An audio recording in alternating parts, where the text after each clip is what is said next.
Hello and welcome back.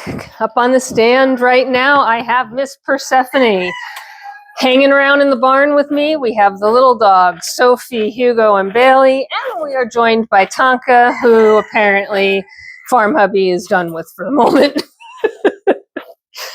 Which happens. Tonka can be a handful from time to time.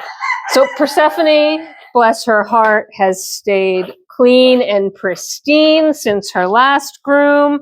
Brushing her out is almost not even necessary, as you'll see as we work through here. She really just has nothing going on. It is a little chillier than I would like at this point. I was hoping the day would have warmed up. It did not. And so we are in the low 50s. Now it's actually getting chillier, not warmer, despite the fact that the sun is shining. It is a beautiful fall day, don't get me wrong, but me and the goats are a little cold. I am wet from head to toe because she is my fourth goat to be groomed, and it is a little chilly, and she's going to be a little chilly. But we use warm water and we get through it, and she's going to be nice and easy to groom today, and then we will be done with that. So if you hear any barking in the background, it's one of the dogs.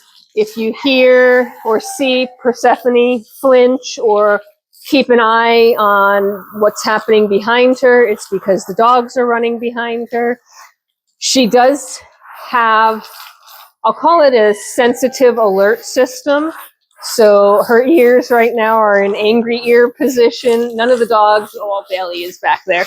So there are some dogs floating around. She is highly aware of that. She's not afraid of them. They don't even make her faint anymore, which is nice. But she's not a fan of them. And, you know, goats are prey animals, right? And the things that eat them in the world are usually canine variety. So I don't necessarily blame them for having an alertness or a sensitivity to when dogs are around, or an unwillingness to behave when dogs are around. Now, you know, she's been to shows a couple of times, not much, but interestingly, one of the breeders that goes to the show with us, not with us, but arrives at the show and is in the same show as us, I guess is the better way to say that, maybe. I don't know. It was a longer way to say it, that's for sure.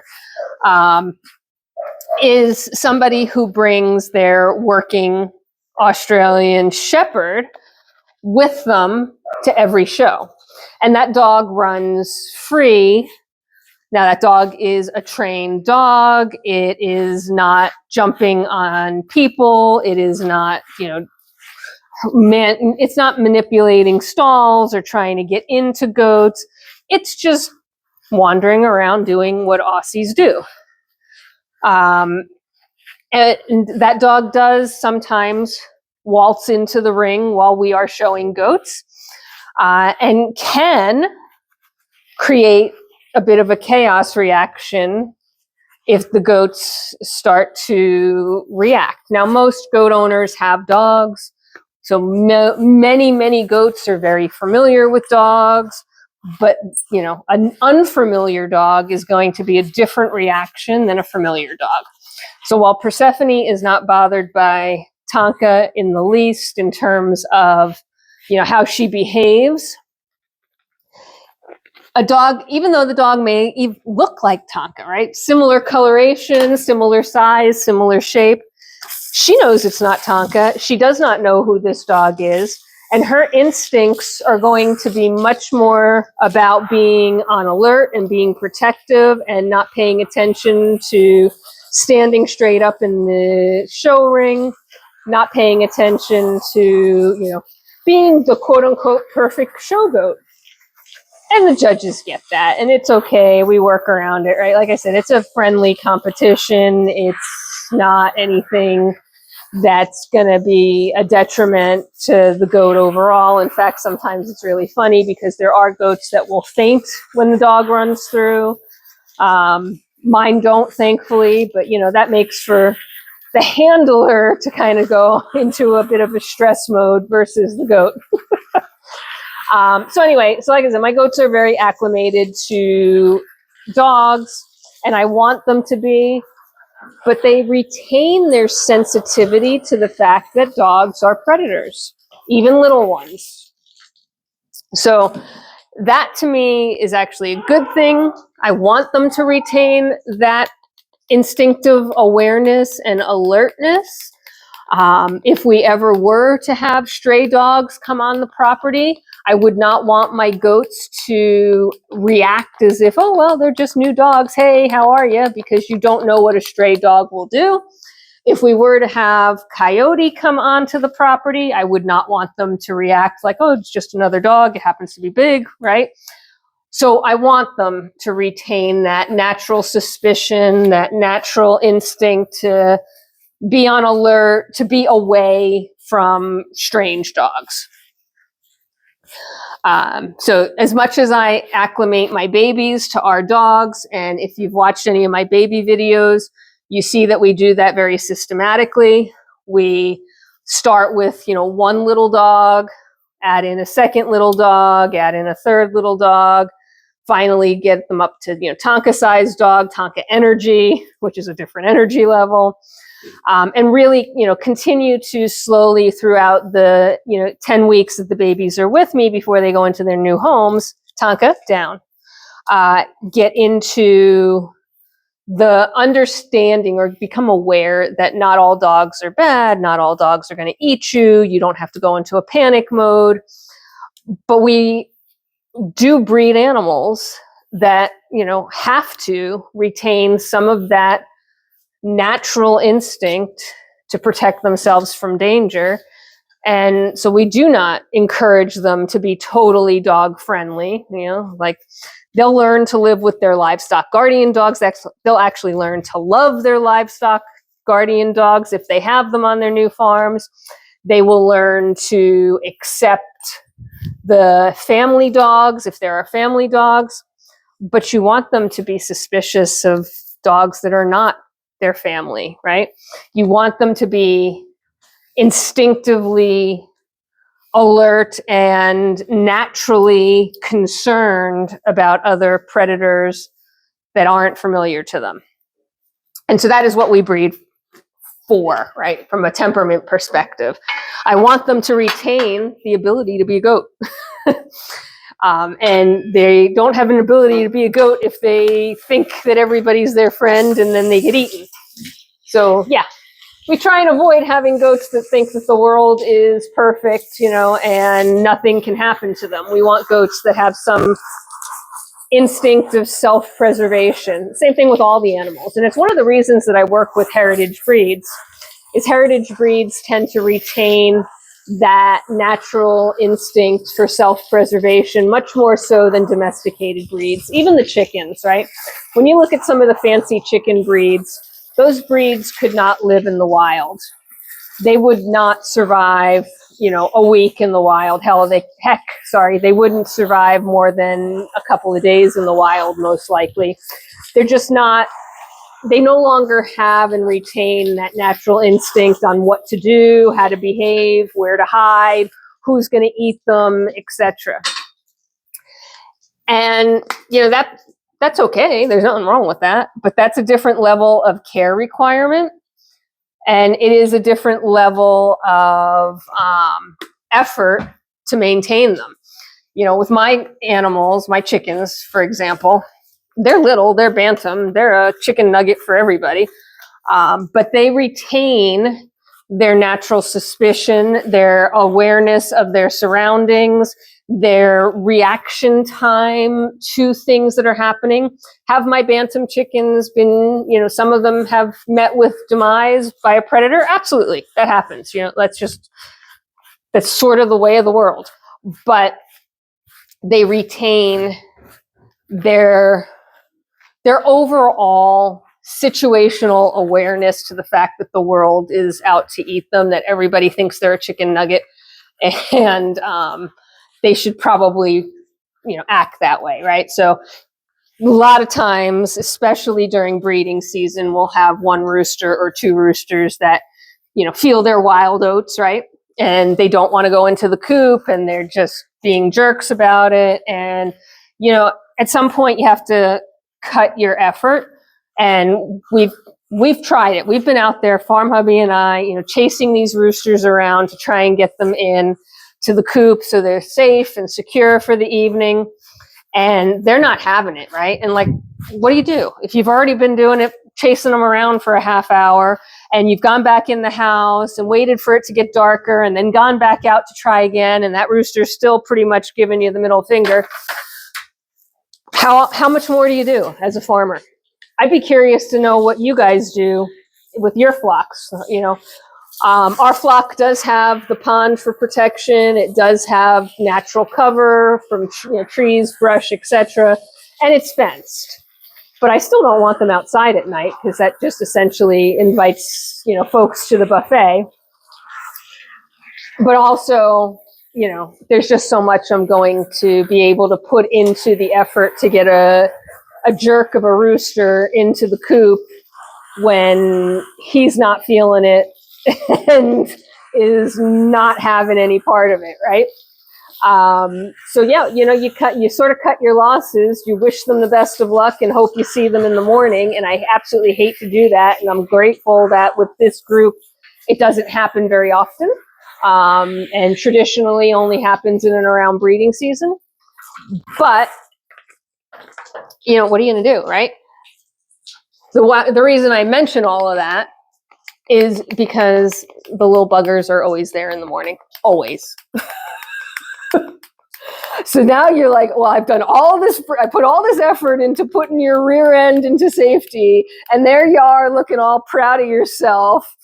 Literally, the cock of the walk, right? Because you didn't need me, showed me. Yeah. Very, very silly, very funny. They are always freaking there in the morning. And so they do retain their natural instincts to, stay quiet, stay low, stay hidden, to, not let the fox that runs by every night know that they're there. Skunks, opossums, whatever else is walking by throughout the night.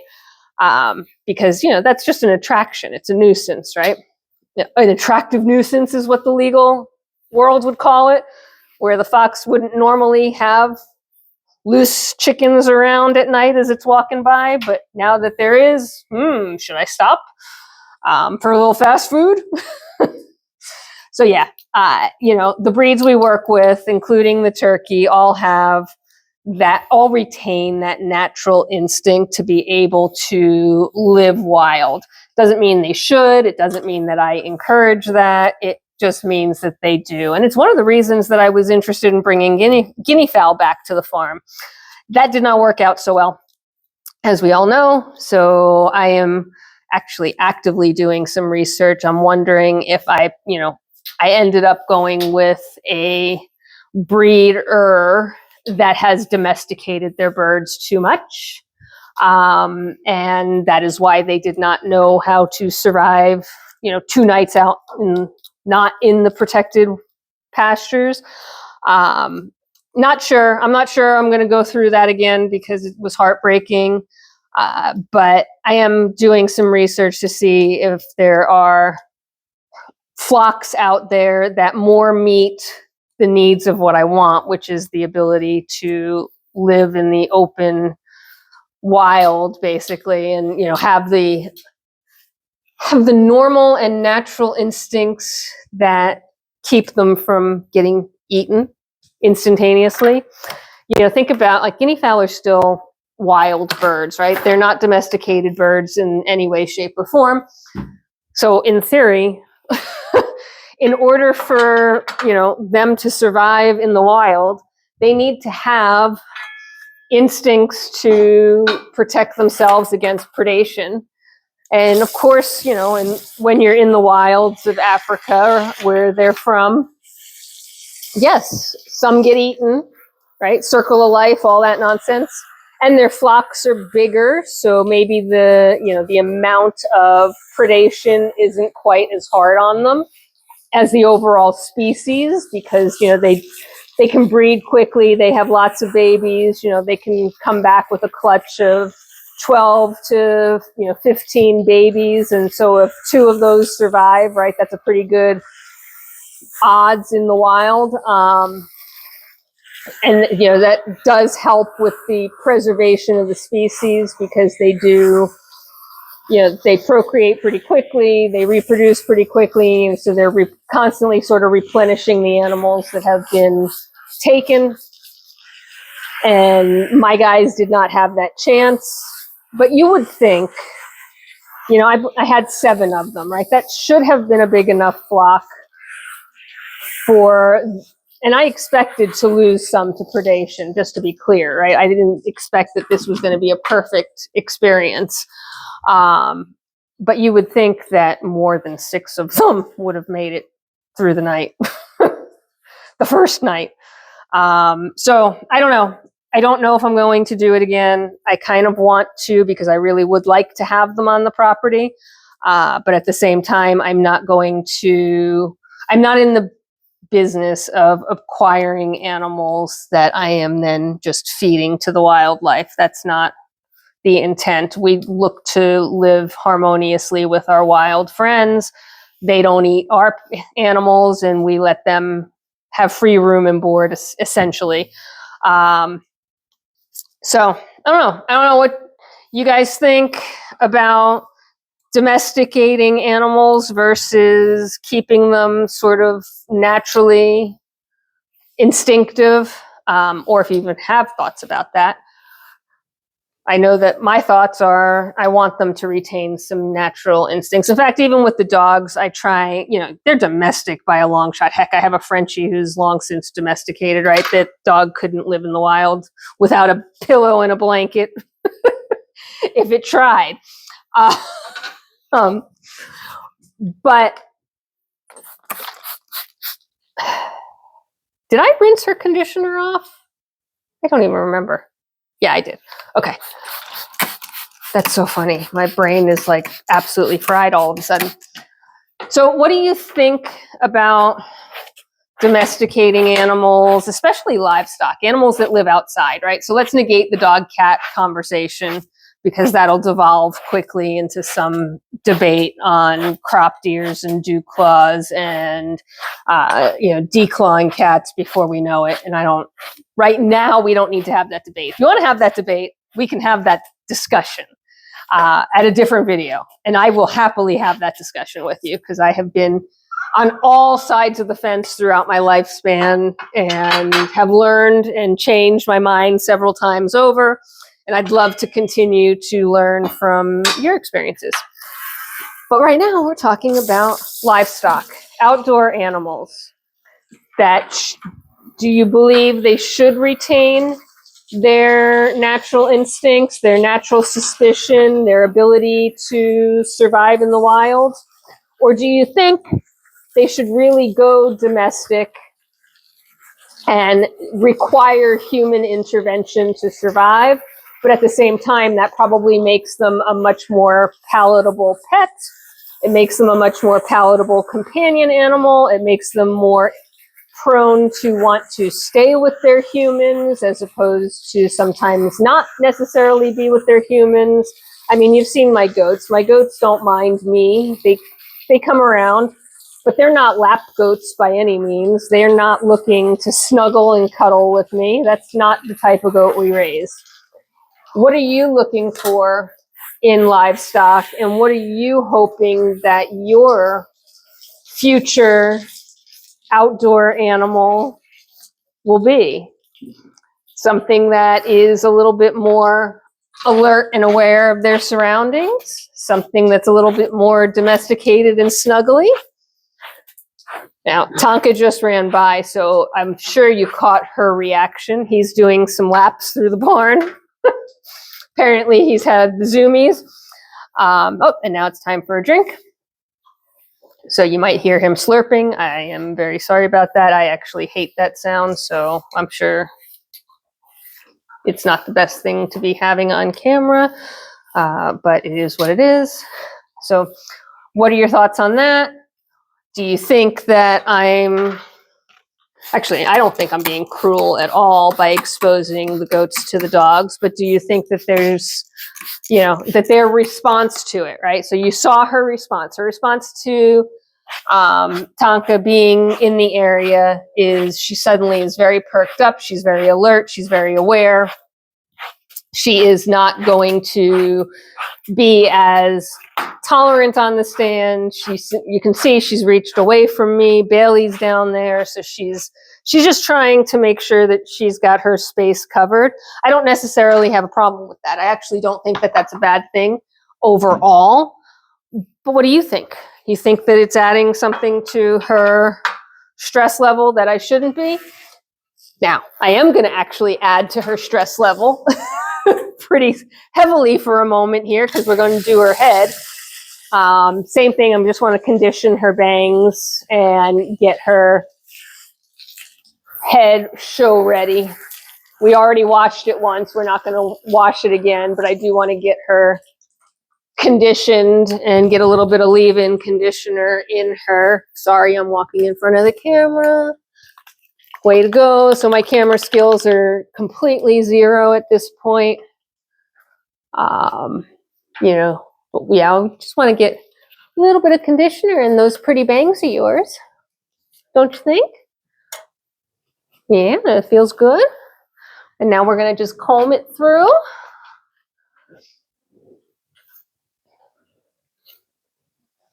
There we go. See, with that staying in, I said this on the other couple of videos, right? It will help these bangs, which are not as heavy as they should be, right? There should really be a pretty thick fringe, but she's, again, getting on to be a slightly older goat. So those bangs are the first things to fall out through normal wear and tear. And sometimes their kids chew on their bangs. But what she has left, which isn't terrible, I want to keep flowing down straight and a little bit more natural. So that is what she should look like in the show ring, and hopefully all of that will help get her there. So again, kind of tell me what you think, what your thoughts are, what you thought about this whole series of baths. Should I continue? Nobody has said no to continuing the series of baths. So unless you tell me no, you're going to see a lot more goat baths when I do the rest of the herd. And I will end it there. I hope you are having a fabulous day wherever you are in this world. Take care of yourselves. Take care of each other. Bye for now.